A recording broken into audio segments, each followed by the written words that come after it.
Hello, I'm Dr. Jesse Gill, inviting you to join me for a marriage workshop on Saturday, October the 18th from 8:30 to 3 p.m. at Crossroads Community Church in Mechanicsburg, Pennsylvania.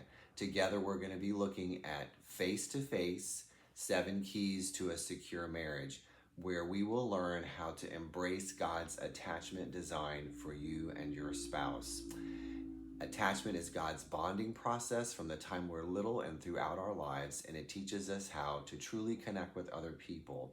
You'll be able to learn how to use the power of vulnerability to draw your spouse towards you instead of pushing them away or sending them confusing signals, shutting them out.